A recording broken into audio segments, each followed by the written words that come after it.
My next guest is Chief of Disaster and Emergency Medicine for the Wellness Company, who joins me to discuss the Minneapolis school transgender shooter. Happy to have Dr. Kelly Victory join us. Dr. Victory, you were on last week when this thing happened, and we wanted to talk a little bit more in depth. Again, this is just, we're talking about what's going on here. And I made a comment in a monologue saying that I believe when these younger people, their brains are still developing and they're shooting themselves up with these gender reassignment drugs and whatnot, something gets miswired. The brain doesn't handle it that well. We are seeing a proliferation of murder, mass shootings, school shootings from people who identify as trans. Do you think there's any correlation? Oh, there's no question.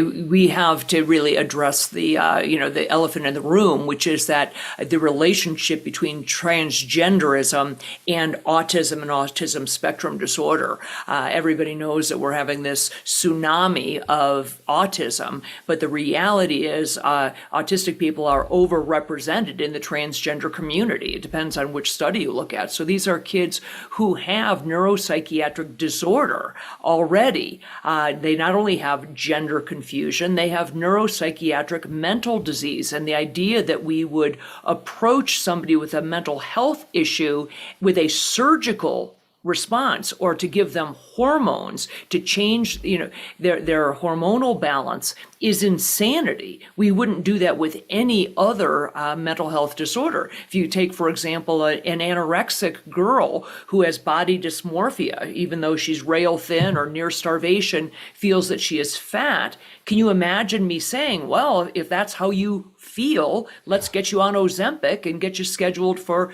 stomach surgery, for gastric bypass? That would be insanity. And it's no different to take these people who have gender dysmorphia, who many of them, in some studies, upwards of 50% suffering from autism, and to say, let's sign you up for surgery and hormone replacement therapy.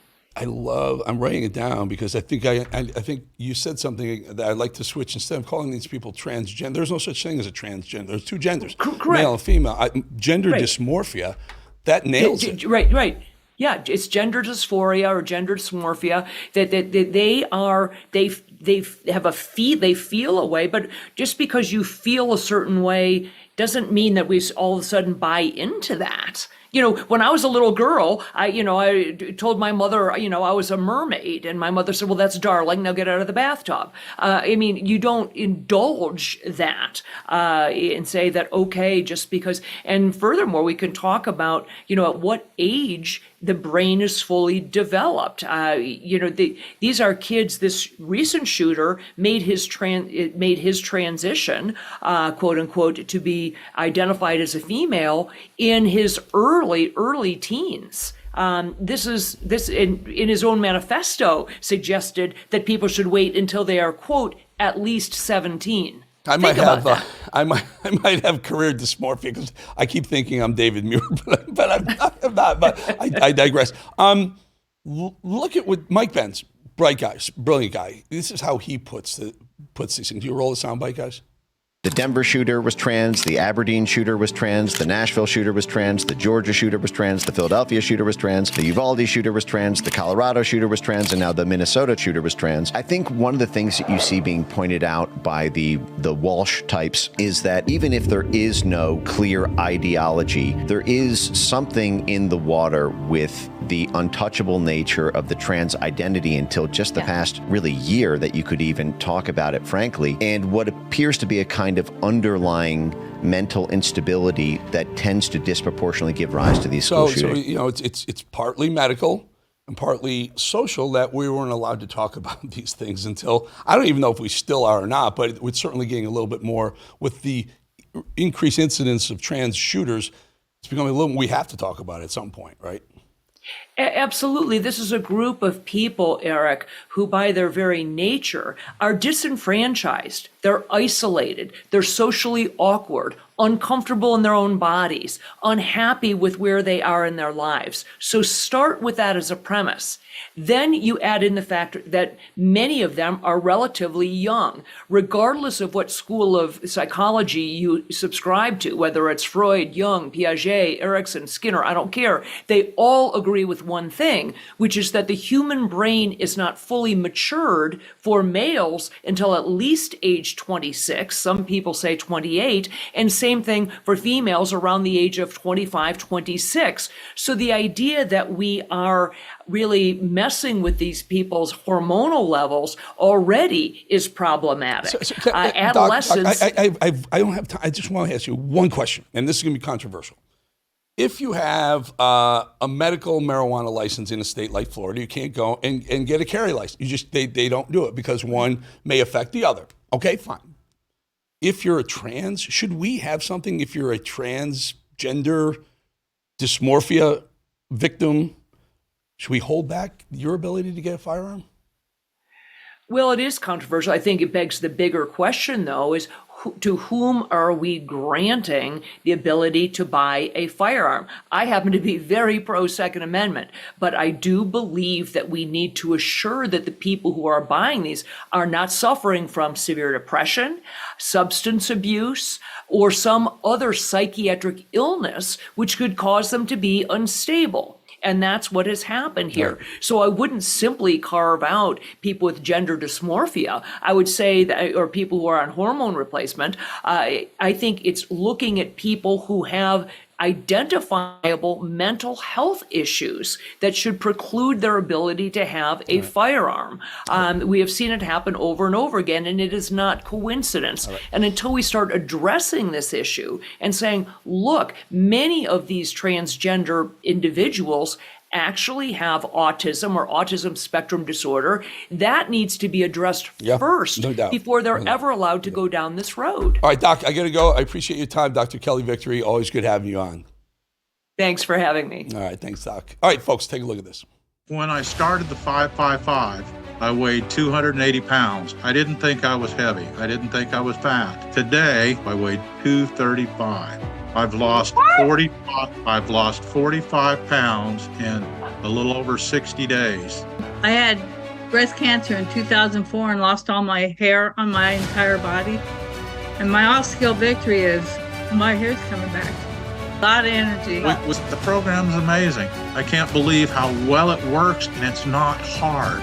It's not hard at all. Get yourself registered. We cannot wait to see you there. That was a look at happy Energized Health clients. As you age, you may begin to lose strength, flexibility, energy, sex drive, and your waistline. John Jubilee, founder of Energized Health, says it's never too late to make a comeback. Welcome back, John. Plus, poor health, things like fatigue, inflammation, and weight gain quietly steal things like confidence, joy, connection over time. What role does intercellular hydration play in this comeback journey? Well, Eric, I like to keep things simple for people. And guys, I'd ask you a simple question. What's the difference between a raisin and a grape?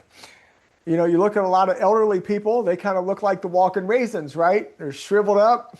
They used to be the healthy grape in their 20s, their 30s, their 40s even, but, they start shriveling up, they get smaller, they even shrink in size. And all of that is cellular dehydration. So guys, I got great news for you. We can rehydrate at the cellular level. Even muscle itself is 75% water. So when you get your healthy hydration back in there, guess what? Just like your plant, have you ever had a plant that was dying in your house and you did one simple thing to bring that thing back to life? You watered it and all of a sudden it revitalized. That is possible for us to do at any age. And I'm thrilled to tell you, listen, we have tens of thousands of clients in their 70s, 80s, yes, even 90s that gain 10 or 15 pounds of solid muscle, get back their vitality, get back their energy, get back their life, even in their senior years. Interesting. So tell us a little, brain fog, joint pain. I told you about, I went to a a shoulder guy, he said, you're bone on bone, you need a replacement. I really don't want to do it, John. There are other alternatives, though. Well, there really are. Look, I was bone on bone in both my knees, and I have had hundreds of clients. We actually have MRIs of people that were told you've got to have a shoulder replaced, a hip replaced, and you can see their healthy new cartilage that just through this patent pending science of intracellular hydration, people regrew their cartilage.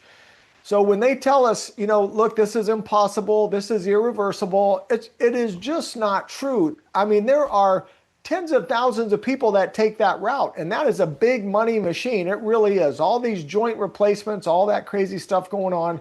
You don't have to do it. You really can get back your full health, your full strength, your full vitality. And look, I'm thrilled to tell you guys, you know what? I got a birthday coming up next week, 65 years old, full-blown senior citizen, haven't had a medical doctor visit for almost 30 years. I'm at full strength. I'm at full power. Just set, world record recently on chest press as a senior citizen. So it really is possible for you to have your best health, you to have healthy joints, you to be pain-free, and get back that lean, healthy muscle. And look, a quick side scientific note. They have proved scientifically one thing determines how long and how strong we live, and it is our strength. So we've got to have muscle to have strength. We have to have hydration in our cells to have muscle. That's going to the root cause. There you go. John Jubilee. There you go, my friend. Good talking to you as always. Happy birthday. Happy birthday, John. Thank you. All right, guys. We'll be back. 2.5 minutes.